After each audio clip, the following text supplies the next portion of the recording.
조선일보에서 이런 글이 올라왔습니다. 투표하기가 이렇게 싫었던 적은 없다. 보수층에서 이런 말이 많이 나옵니다. 하지만 이런 마음의 원인 중 하나는 여론조사 때문이 아닌가 합니다. 여론조사 결과 민주당이 200석도 가능하다는 말이 나옵니다. 그런데 이게 정말일까요? 정말 그렇게 될까요? 저희가 여론조사를 조사해 봤습니다.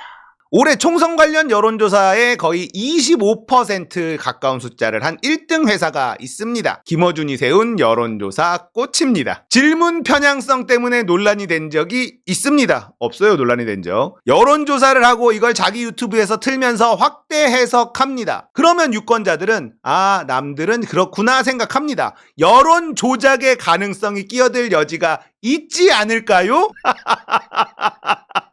갑자기? 결국 보수의 낮은 투표율은 누군가 그린 큰 그림에 굴복하는 걸로 보이는데 여러분의 생각은요? 오늘 오전 11시 어디에서 탈탈 털어봅니다. 이러고 있어. 끝까지 무시하려고 했는데 무시가 안 되는 거지, 여론조사 꽃이. 여론조사 꽃의 질문지를 한번 볼까요? 자, 국정지표. 지지하거나 조금 더 호감이 가는 정당은 어디입니까? 보기는 순환됩니다. 질문이 이래요. 더불어민주당이면 1번, 국민의힘이면 2번. 이거는 당연히 지금 현재 순번대로. 하지만 보기가 로테이션 됩니다. 보기가 로테이션 돼요. 그래도 조금이라도 더 낫거나 호감이 가는 정당은 어디입니까? 재질문까지 합니다. 대통령 국정 운영에 대해 어떻게 평가하십니까? 다시 재질문까지 합니다. 그래도 평가한다면 어떻다고 생각하십니까? 정확도를 높이기 위한 질문지들입니다. 그러니까 이게 여론조사 기법 교과서에 나와 있는 대로 하고 있어요. 질문의 수준이 높아요. 여론조사 꽃이. 오는 4월에 치러질 22대 국회의원 선거에 투표하실 생각이십니까? 다음 후보 중 누구에게 투표하시겠습니까? 보기는 순환됩니다. 매우 드라이하게 질문을 하죠. 스스로 생각하실 때 다음 중 어떤 이념적 성향에 가깝습니까?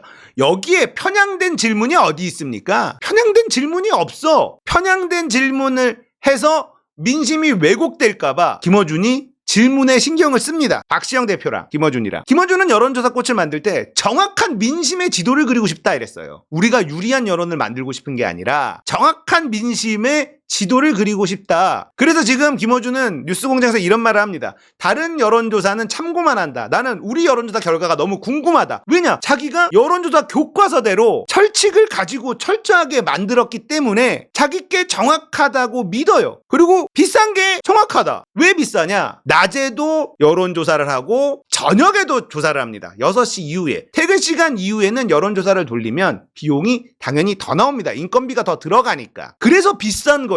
근데 여론조사 교과서를 보면 그렇게 해야 정확한 민심을 파악할 수 있다고 돼 있는 겁니다. 근데 비용 때문에 그렇게 안 해요. 정당에서 돌리는 여론조사에도 낮에도 하고 밤에도 하는 여론조사는 못 합니다. 돈이 많이 들어가서. 그래서 비싸다고 하는 거예요. 그래서 비싼 거예요. 그러니까 본인은 비싸니까 더 정확할 수밖에 없다라고 주장을 하고 있고, 그게 이번 강서구청장 보궐선거에서 정확도로 나왔잖아요. 이번 총선이 끝나고 나면요, 갤럽이든지 어디든지 여기랑 여론조사 꽃하고 차이가 많이 났었는데 비교해보면 답 나옵니다. 그러면 모두가 아닥할 가능성이 높아요. 왜냐면 여론조사 꽃은 정확한 민심을 파악하기 위해서 교과서대로 만들었기 때문에 그렇습니다. TV조선이 이렇게 징징대고 있어요. 여론조사 꽃 때문에 죽을 맛이라는 거 아닙니까? 민주당에서 올림픽대로 전국안 지화화 공약을 냈어요. 예산은 글쎄.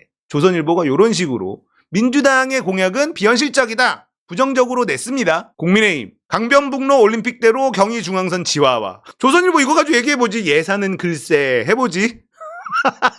조선일보가 이래요. 조선일보가 이렇게 편향성. 조선일보가 할 말이 아니지. 민주당이 하면 예산은 글쎄. 국민의힘은 가만히 있지. 조선일보는 대놓고 편파적으로 합니다. 대놓고 편파적으로 해요. 그런데 자기들은 메이저 언론이라고 주장을 하죠. 김어준은요, 자기가 메이저 언론이라고 주장하지도 않고 언론이라고 말하지도 않아요. 편파적이다. 김어준은 이런 얘기를 하죠. 나는 편파적이다. 하지만 편파적인 결과에 다다르는 과정은 그 어떤 것보다 공정하게 할 것이다. 그럼 됐지 뭐. 유시민 작가는 김어준의 이번 실험이 미디어의 지평을 완전히 역사를 새로 쓰고 있다.